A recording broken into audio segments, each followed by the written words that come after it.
Ketika masih SMP dulu, saya adalah salah satu murid yang cepat beradaptasi dengan dunia teknologi. Ya, saya bisa dikatakan mahir menggunakan handphone, laptop dan sebagainya gitu ya. Tapi kemampuan saya itu tidak terbatas untuk diri saya sendiri, ya, tapi juga terdengar oleh guru-guru yang ada di sekolah. Ya, biasanya guru-guru itu perlu bantuan untuk mengatur laptopnya, mengedit pekerjaan yang mereka lakukan di laptop, atau hanya sekedar mengubah ukuran teks di handphone. Ya, kadang-kadang nggak kebaca, minta tolong digedein gitu. Nah, saudara-saudara, sampai suatu ketika ada seleksi Olimpiade Nasional, ya, Olimpiade Sains Nasional. Dan salah satu ilmu atau salah satu mata pelajaran yang diperlombakan adalah komputer. Dengan ringannya, para guru menunjuk saya, Jeremy, untuk diutus mengikuti Olimpiade tersebut, gitu ya. Saya sebagai orang yang merasa paling mahir, paling jago di sekolah saat itu, ya udah, saya nurut-nurut aja, gitu ya. Tetapi dari pihak sekolah pun ya hanya menunjuk dan mengutus saja, tidak memperlengkapi apa-apa, gitu ya. Ya oke lah, karena saya pikir saya sudah cukup mahir dan cukup paham, jadi saya juga pikir saya tidak usah belajar lagi, gitu ya. Tidak usah cari kisi-kisi soal, apalagi ngikutin latihan-latihan soal. Pokoknya saya sudah merasa siap dengan pemahaman yang saya punya. Saya merasa bahwa apa yang ada di kepala saya berdasarkan pengalaman saya ini sudah cukup. Ternyata salah besar. Ya. Saya datang bersama rombongan ke tempat seleksi. Saya masuk ke ruangan dan duduk di tempat yang sudah disiapkan. Ketika mendapatkan soal yang harus dikerjakan, saya buka, saya termenung, kira-kira 5 menit lamanya. Ternyata ketika saya buka, soalnya itu isinya teori-teori. Ya, ada namanya teori programming, teori JavaScript, teori C++. Wah, ini ibu bapak nggak ngerti ya. Sama kok, saya juga nggak ngerti ketika saya baca soal itu, gitu ya. Ya, saya pikir waktu itu soalnya ya cuman gimana sih cara bikin tulisan, ditunjuk, diutus dan diperlengkapi, gitu ya, di PowerPoint, atau bagaimana cara mengirim email ke banyak orang. Saya pikir pertanyaannya seputar hal-hal tersebut. Ya, ternyata salah besar. Saat itu saya seperti merasa ada di dalam kawanan serigala, ya. Saya seperti domba di antara para serigala, gitu ya, serigala-serigala ganas yang mampu mengerjakan soal-soal. Saya ditunjuk karena terbiasa menggunakan komputer, saya diutus untuk mengikuti seleksi karena tidak ada pilihan lain. Tetapi saya tidak diperlengkapi oleh siapapun untuk menghadapi seleksi tersebut. Ya. Nah, ini juga yang terjadi saudara-saudara pada bacaan Injil kita hari ini. Ya, para murid ditunjuk dan diutus oleh Yesus untuk pergi melayani berdua-berdua. Tetapi bedanya dengan cerita saya tadi, mereka diperlengkapi oleh Yesus itu sendiri. Yesus paham betul situasi taman bermain kemana para utusannya harus pergi. Ya, pergilah, sesungguhnya aku mengutus kamu seperti anak domba ke tengah-tengah serigala. Ya, bukan taman bermain, ya. Dikatakan kan domba, ya, anak domba itu kalau main di padang rumput yang hijau, ya, di air yang tenang, gitu ya, belum siap menghadapi bahaya. Tapi Yesus mengatakan di kawanan serigala itu bahwa ada situasi yang bukan hanya tantangan, tapi memang betul-betul bahaya nih ladang pelayanannya. Mungkin kita bertanya-tanya ya, jangan-jangan nih Yesus bercanda gitu. Kok bisa murid-muridnya diutus ke dalam kawanan serigala? Apalagi nggak boleh bawa uang dalam pundi-pundi, ya. Mungkin kalau bawa banyak uang masalahnya mudah selesai, ya. Uang itu bukan segalanya, ya. Tapi apa Pak Supri? Segala-galanya perlu uang, ya. Uang memang tidak dibawa mati, tapi kalau nggak punya uang rasanya setengah mati, ya. Bahkan uang pun bisa mengubah hukuman mati, gitu ya. Nah, inilah makna uang di dunia serigala, saudara-saudara. Ya, Yesus tidak sedang bercanda. Dia serius mengutus para muridnya ke tempat yang berbahaya. Ada beberapa syarat yang dikatakan oleh Yesus Nanti akan kita lihat satu persatu, ya. Pernyataan Yesus yang mengutus para murid ini menunjukkan bahwa Yesus itu punya kuasa untuk mengutus, ya. Yesus mengutus para murid untuk pergi menuai panenan. Bukan tanpa resiko, ada banyak sekali resiko yang harus dihadapi oleh para murid. Ya. Kalau saudara pernah lihat mungkin di YouTube atau di TikTok gitu ya, kalau ada sekumpulan domba, banyak gitu dombanya, kemudian muncul satu serigala, kawanan dombanya itu aja kocar-kacir gitu, pergi ke sana kemari, takut gitu ya. Nah, bagaimana dengan seekor anak domba, satu atau mereka berdua ya, dua anak domba di tengah kawanan serigala? Ya. Gambaran ini menunjukkan bahwa para murid dan kita saat ini itu harus siap menghadapi berbagai macam penolakan. Sekumpulan serigala itu saat ini dapat mewujud dalam berbagai rupa. Bullying, kekerasan, atau perilaku jahat yang ditujukan kepada para utusan-utusan Allah. Nah, tapi Yesus sang pengutus itu memperlengkapi para murid saat itu dan kita saat ini supaya bisa menjadi utusan-utusan yang bersaksi tentang kerajaan Allah.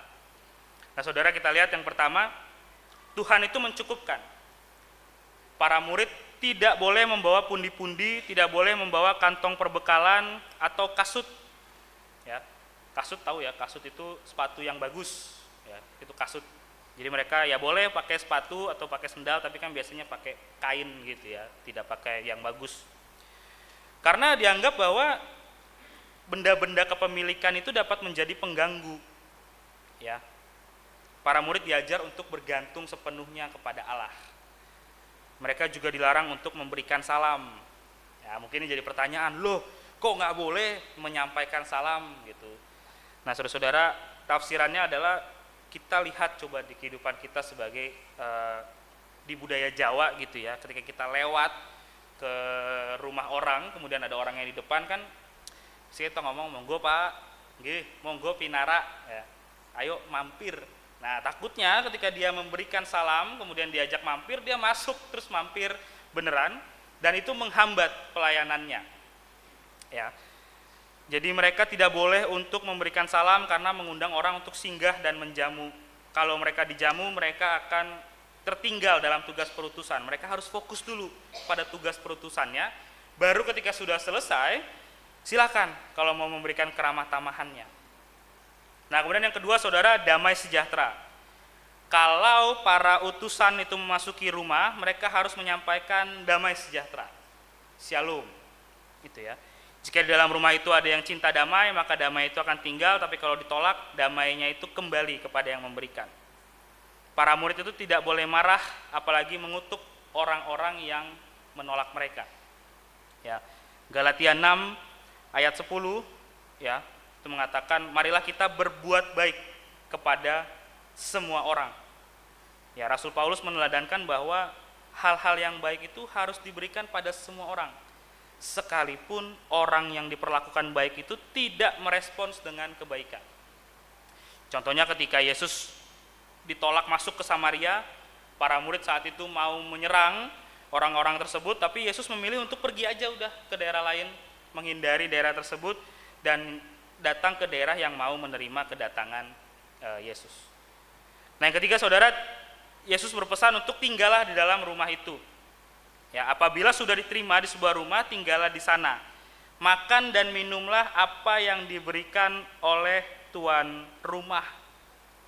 Ya. Nah, ini sebetulnya relate sekali gitu ya. Relate itu apa ya? Terkait sekali dengan kehidupan saya sebagai calon pendeta yang sifatnya itu penempatan gitu ya.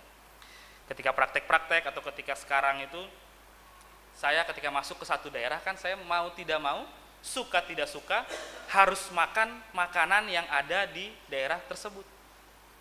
Pertama kali saya praktek di Banyumas, saya baru ketemu yang namanya soto, itu sudah pakai ketupat, kemudian pakai bumbu kacang. Wah, itu saya tidak pernah membayangkan menemukan makanan seperti itu. Ya. Tapi ya itulah kehidupan seorang pelayan. Ya. Makanlah apa yang dihidangkan kepadamu. Ya, kita tidak boleh meminta-minta lebih, kita tidak boleh, wah saya nggak bisa nih makan soto, saya biasanya makan McD, makan KFC gitu ya.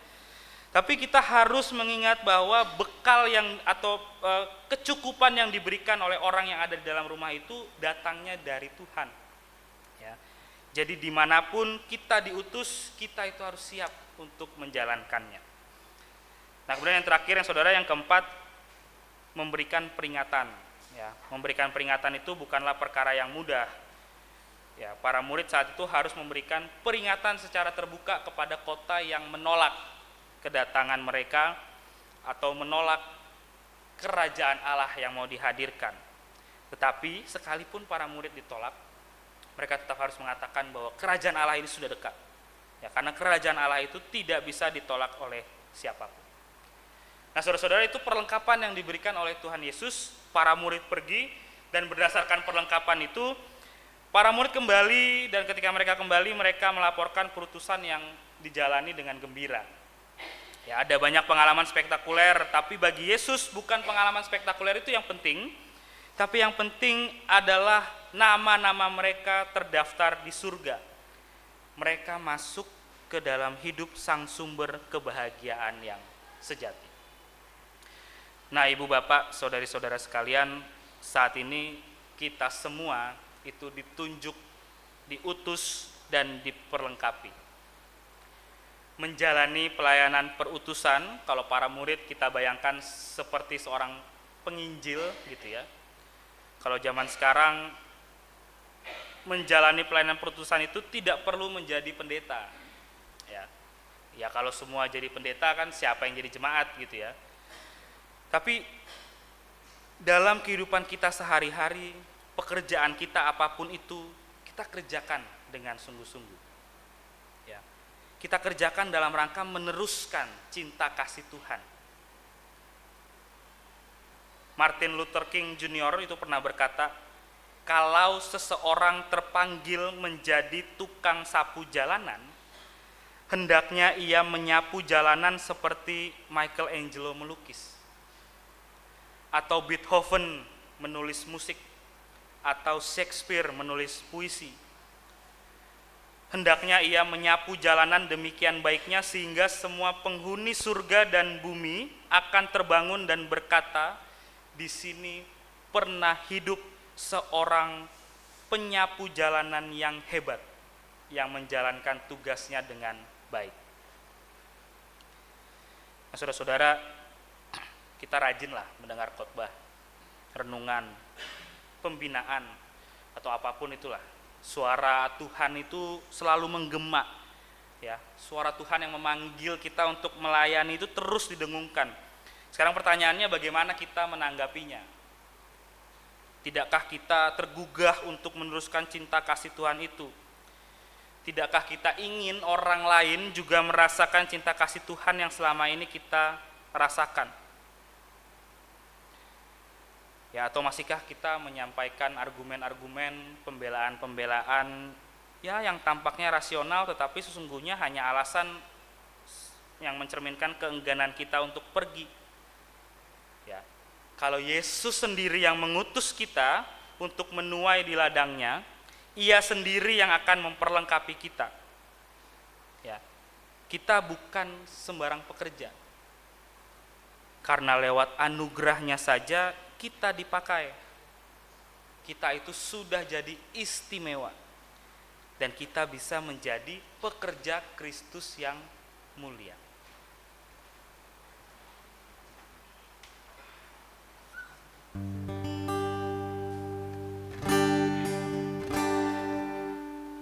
Telah lama ku cari-cari langkah hidup yang penuh pasti, hidup penuh kemenangan setiap hari. Suatu saat Yesus panggilku untuk jadi pekerja, melayani, jadi saksi baginya. Bukan sembarang pekerja, ya